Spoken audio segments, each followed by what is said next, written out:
Muy buenos días para todos. Hoy tenemos el gusto de poder compartir con ustedes estos momentos. Vamos a iniciar un conversatorio que vamos a tener con la doctora Mónica Bendaño sobre el tema que superó la encuesta, que fue, como bien lo dijo Dianita, el aporte de la inmunidad.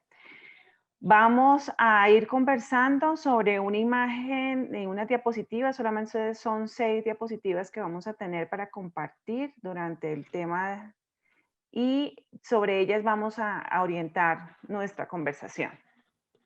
Entonces, antes de iniciar, una de las cosas que queremos resaltar es que hablar de inmunidad sin entender el contexto integral de lo que está sucediendo y a lo que estamos expuestos de manera permanente, pues es supremamente complicado.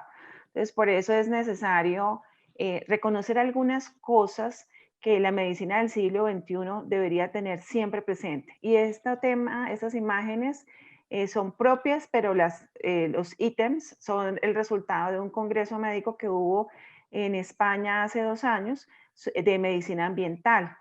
¿Y qué es la medicina ambiental? Es una de las especializaciones que ha surgido por a lo que estamos expuestos nosotros últimamente en toda la parte tóxica y que hablaba sobre cómo hoy en día los médicos deberían tener conocimiento de todo lo que es lo que el ambiente puede generar en la salud de los pacientes, porque es algo que afecta a todos los pacientes y por ende todas las especialidades deberíamos tener conocimiento de esto. Una de las cosas que habla es que hay una individualidad bioquímica. Somos completamente diferentes. De verdad que decir que todos somos iguales o que todos tenemos la misma forma de responder ante una situación, pues esto no pasa.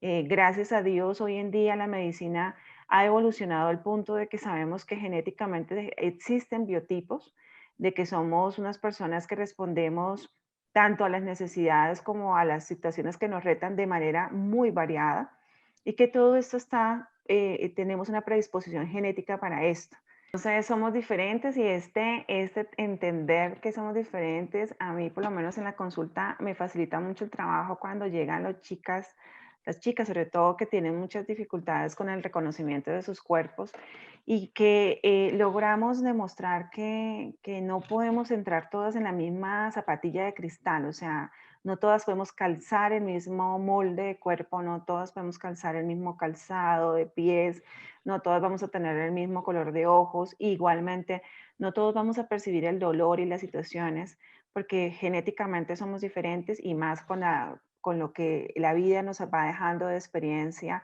y de lo que vamos aprendiendo en el cuerpo, de la manera de reaccionar también, eso nos hace diferentes. El siguiente ítem dice, el sistema desintoxicante puede saturarse y dañarse.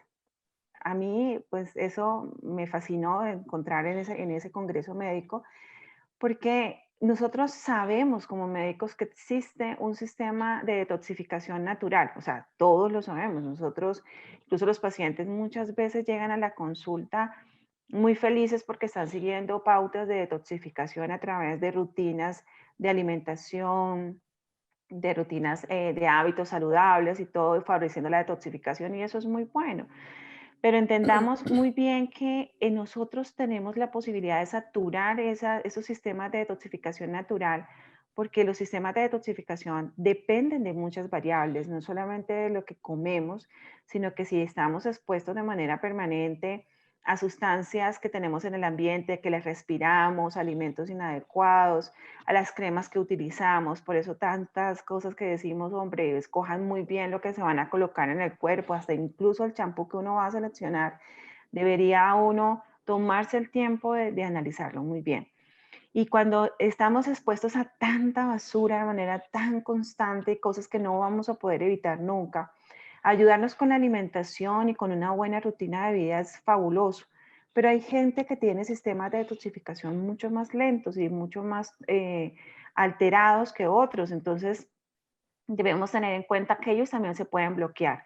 Y sobre todo si tenemos muy presente algo que yo les explico a los médicos y es que el sistema de detoxificación de nosotros requiere de muchas cosas, pero especialmente de dos. Una, por un lado, el tema de tener un sistema de cortisol, una curva de cortisol que sea adecuada, o sea, que se mueva durante el día como debe ser. O sea, ustedes saben que no, hemos hablado de estrés muchas veces y los pacientes saben que estamos sometidos a una carga de estrés bastante alta, pero nuestro cuerpo de manera natural responde al estrés, porque es que el estrés en sí no es malo, el problema es el estrés sostenido y ese estrés emocional que tanto daño nos hace.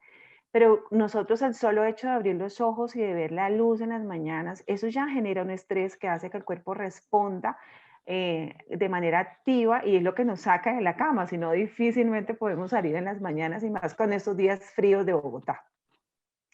Entonces, esa es una forma de saber que nuestro sistema puede estar alterado cuando esa curva de cortisol, que es el que responde al estrés, puede estar también alterada. Y cuando los pacientes tienen problemas de tiroides, la hormona tiroidea tiene una función muy importante en el proceso de desintoxicación porque ayuda a regenerar los tejidos que se van limpiando. Entonces, esta combinación de estos dos ciclos, de la parte hormonal tiroidea y de la parte del cortisol, son fundamentales. Entonces, las personas que tienen problemas de tiroides y además de eso viven estresadas todo el santo día, pues tienen un sistema de toxificación muy tórpido. Y qué hablar de todo lo demás que vamos a hablar ahorita con el tema de obesidad y demás, que también genera problemas en esta respuesta de desintoxicación. La carga total varía diariamente. Nosotros hoy estamos expuestos a unas cosas, mañana podemos estar expuestos a otras, todo el día cambia esa carga y debemos ser conscientes de eso. Los alimentos procesados sufren una depresión nutricional. No es lo mismo coger una deliciosa lechuga de la huerta, una lechuga orgánica, comérsela, a ir a consumir un alimento que se encuentra almacenado, que se encuentra congelado. Ya no es lo mismo, nutricionalmente cambia. Incluso cuando hablamos de las especies, nosotros hablamos mucho de ese tema en la parte del diplomado. em, el solo hecho de coger una nuez moscada y cogerla uno mismo y rallarla en ese momento en el que se va a consumir, genera que nutricionalmente se encuentren ciertas características y no es lo mismo tenerla rallada y guardada en un fresquito. Se supone que por lo menos la nuez moscada, luego de 15 días de haberse rallado, ya no tiene el mismo valor nutricional, o sea, no tiene el mismo valor, es que no tiene valor nutricional. Entonces, debemos saber que los alimentos entre más procesados sean, más pierden esa transmisión de nutrientes que nosotros estamos requiriendo. ¿Es necesario corregir la bioquímica nutricional? Wow, sí. O sea, debemos aprender a comer y debemos aprender a comer en el contexto de nuestra diferencia. Somos completamente diferentes y por lo tanto no cabemos en la misma dieta todos. O sea, no es que la dieta que está de moda hoy, que le sirvió a la doctora Bendaño, que le sirvió a Anita, que le sirvió a Andrés, le va a servir a Sandra Galvis. O sea, no, sencillamente cada uno de nosotros requiere cosas diferentes porque nuestra bioquímica es diferente y la combinación de los nutrientes también es diferente para cada uno de nosotros. Los horarios en los que deberíamos comer, en los que deberíamos mantener nuestros ayunos también son diferentes. Los síntomas cerebrales fluctúan. Sí, definitivamente fluctúan dependiendo de la edad, fluctúan dependiendo del estado nutricional, fluctúan dependiendo de las capacidades que tiene el paciente o lo que ha desarrollado a nivel cognitivo, fluctúa dependiendo de la sensibilidad química que tiene a las sustancias ambientales, porque hoy en día conocemos el concepto de sensibilidad química, que antes nosotros decíamos, esos pacientes tienen enfermedades mentales y no saben ni siquiera qué es. Y resulta que hemos dejado pasar muchos síntomas.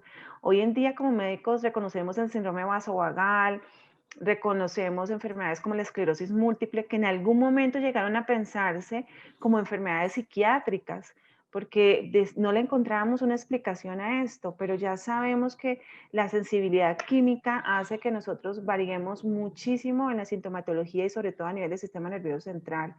Y esto implica de que no podemos estar encasillando a todo el mundo como un enfermo mental, sino que sabemos que somos muy sensibles a las cosas que están en el ambiente.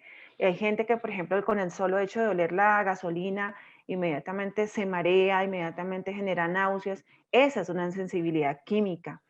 Ese tipo de situaciones hacen que seamos sensibles incluso a ciertos medicamentos. Entonces, saber que esa variante existe permite que el médico sea más sensible en el momento de elegir lo que le va a dar al paciente. Cuando uno es mamá con sus hijos, saber que hay cosas que definitivamente hay unos chicos que no toleran y no es porque sean... porque nos quieran llevar la contraria, pues, sino porque sencillamente muchos de nuestros chicos están viviendo sensibilidades bioquímicas secundarias a toda la carga tóxica a la que estamos expuestos y esto genera síntomas a nivel de sistema nervioso central.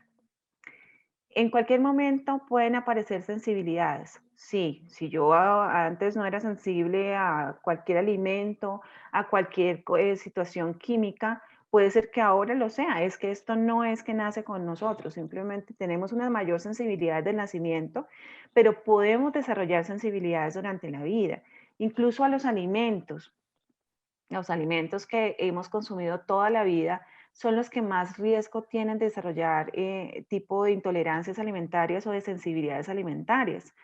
Entonces, ¿por qué? Porque si el problema no es el alimento, sino el problema es una mucosa gastrointestinal alterada, donde está permeable, donde permite el paso de moléculas más grandes, entonces eso pues hace que nosotros empecemos a desarrollar sensibilidades a muchas cosas. Y es que no nos podemos esconder y resulta que la contaminación ambiental, el smog, por ejemplo, esas pequeñas partículas dañan la barrera intestinal. Imagínense ustedes que el cuerpo de nosotros está en medio de dos grandes murallas. La muralla china se queda pequeña para lo que es nuestra piel y para lo que es nuestro sistema de mucosas. Entonces, por fuera estamos cubiertos por la piel y por en algunas partes por mucosas y por dentro estamos revestidos de mucosas. Son dos grandes barreras que impiden que las sustancias pasen y que generen daño. Pero nosotros al estar expuestos a tanta basura de manera permanente, hace que esas barreras se empiecen a romper, o sea, que esas murallas empiecen a tener huequitos por donde se empiezan a colar sustancias que nunca debieron haber pasado y eso es lo que genera sensibilidad. Entonces el problema a veces no es ni siquiera el alimento, sino es que tenemos una mucosa alterada y en consecuencia, si la mucosa se altera, vamos a empezar a tener una respuesta inflamatoria a nivel gastrointestinal que se convierte en algo que no nos va a ayudar en el momento en que necesitamos una respuesta inmunológica adecuada ante los retos como los que estamos viviendo hoy en día.